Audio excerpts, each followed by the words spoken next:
implica hablar de brotes o descompensaciones psicóticas en el test de Bender. Cuando hablamos de brotes o descompensaciones psicóticas, no necesariamente estamos asociando que las mismas sean directamente relacionados con una estructura de base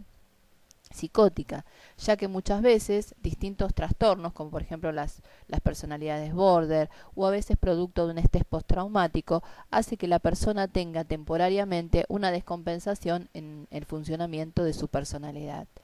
Lo que sí implica una descompensación de carácter psicótico es que la persona pierde temporariamente su relación con la realidad.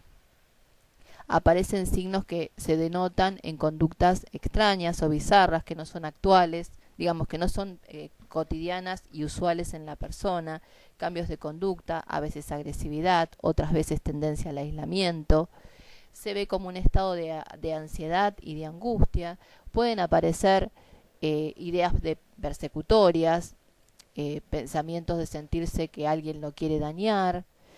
Obviamente todo esto tiene justamente características comunes en lo que es un estado psicótico. Por supuesto también estas descompensaciones suelen suceder en estructuras o con diagnósticos de esquizofrenia. Lo que sí es importante destacar es que no siempre se detectan fácilmente en otros test proyectivos las etapas de brote. Por eso nos gustaría, digamos, hacer hincapié es que el test de Bender es un test que siempre permite rescatar, además del valor proyectivo. Ya hemos comentado en muchísimos trabajos el valor proyectivo, que como otros test también aporta datos acerca del comportamiento emocional e interaccional del sujeto, su capacidad de organización, pero también desde el punto de vista psicopatológico es en su especificidad el que nos permite captar la presencia de cuadros de organicidad, llámese cuadros de demencias, arterioscleróticas, Alzheimer, algún trastorno neurológico o también estados de psicosis alcohólica o toxicomanías graves. Es decir, todo lo que tenga una base orgánica sí puede ser detectado en el Bender. Y obviamente cuando hay a veces cuadros de simulación, justamente en la técnica del retest, que siempre es la que recomendamos, suele justamente chequearse estos estados. La idea en este material es justamente, se trataba en este caso de una paciente de mediana edad que estaba dentro de lo que sería el periodo de una descompensación en su personalidad. Acá solamente acompañamos el Bender. En el Bender podrán ver algunas cuestiones como rotaciones, por ejemplo en la figura 4, en la perseveración, en la figura 3, la de la flecha,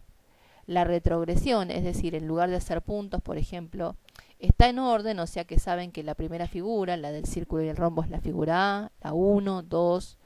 después va de izquierda a derecha en una secuencia zigzag, lo que da cuenta también que la persona pudo haber experimentado algún episodio traumático. En ese momento todavía estaba en las etapas iniciales en una guardia, digamos, por una descompensación psicótica. Así que todavía no estaba en claro cuál era el diagnóstico de base. No obstante, al ver el resto de la batería fue algo muy significativo que en el dibujo de la persona aparecía una desestructuración. Una de las características de las estructuras psicóticas es justamente el tema de la despersonalización, y muchas veces cuando están en procesos de brote o cuando por ejemplo también la medicación es necesario ajustar la medicación porque empiezan a aparecer episodios delirantes, es el DFH y es el Bender los que van a dar la evidencia de toda esa sintomatología actual. Ahora, no obstante, también esto es importante destacar, cuando la persona es reequilibrada a través de la medicación y el tratamiento que recibe, cuando se le administra nuevamente un Bender, muchas veces esos indicadores psicopatológicos graves que aparecían desaparecen, o al menos desaparecen en su intensidad.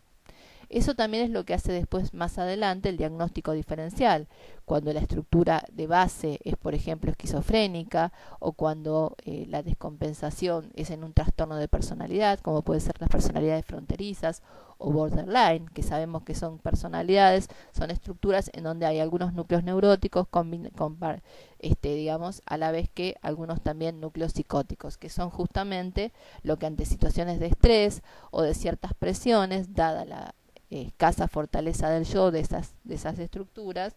la persona justamente se descompensa. Descompensar es decir que se pierde el control. Se pierde el control en la direccionalidad de la propia conducta, en la relación con la realidad, en la conciencia de esa realidad, la discriminación, el juicio que se hace sobre esa realidad. Bien, volviendo de vuelta entonces al Bender, por eso justamente es importante el tema del retest y el seguimiento. De todos los test proyectivos, dijimos que en otros trabajos, y probablemente en algún momento retomemos esa idea, los test proyectivos gráficos de base, como son el HTP, que sabemos que nos permiten como triada evaluar la personalidad nuclear, son test que son refractarios, digamos, a modificarse, aún estando la persona en tratamiento. Es decir, que si nosotros administramos un psicodiagnóstico hoy, a lo mejor tomamos otra vez una batería dentro de 6 meses, hasta dentro de un año, y no se ven muchos cambios estructurales. Sí en los detalles de contenido, que puede ser que antes en el test de la casa ponga cortinitas a la ventana, ahora no la ponga, pero digamos los detalles de estructura, la conformación, las proporciones internas esperables en cada uno de los tests, esas se mantienen. Lo que justamente se puede, por eso a veces no tiene sentido volver a administrar toda una batería completa, y sí utilizar técnicas de seguimiento, como son por ejemplo el test de Bender, el dibujo de la figura humana y después complementarlo con el de la persona bajo la lluvia. En el caso del Bender es un test que puede administrarse varias veces como un seguimiento. Lo normal a veces es hacer cuando hay algunos indicadores psicopatológicos, como sucede acá, a la semana hacer un retest, y luego si la persona, bueno, en este caso que estaba recibiendo un ajuste en su medicación, al mes volver a hacer otro seguimiento y después ir espaciando cada 2 o 3 meses, hasta que notar que la personalidad se ha estabilizado. Es significativo que cuando uno toma un Bender a una estructura psicótica, un paciente psicótico, que ya sabemos que es psicótica su estructura, muchas veces no hay mucha diferencia con un Bender normal. Por eso hay que tener mucho cuidado y siempre cuando hacemos un diagnóstico tomar todo el conjunto de la batería. Lo que sí siempre tiene que sonarnos como una señal de alarma, que en las estructuras neuróticas no es común, no va a ser usual, salvo que se trate de un episodio por algún estrés postraumático, encontrar protocolos como el que estamos viendo, donde podemos ver, por ejemplo, ángulos en estrella, la rotación de la figura 4,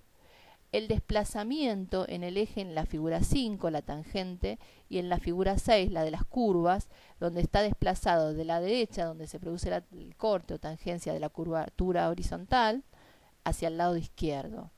Pese a en este también se hizo el retest y las figuras no mejoraban. Lo que sí había evolucionado un poco, pero igual manteniendo, esto también confirmó después la estructura psicótica, el estilo de dibujo en el test, en el DFH, si bien se organizó un poco mejor, tenía por ejemplo transparencias, órganos genitales a la vista, e incluso una estructura también bizarra en el resto, digamos, de la producción.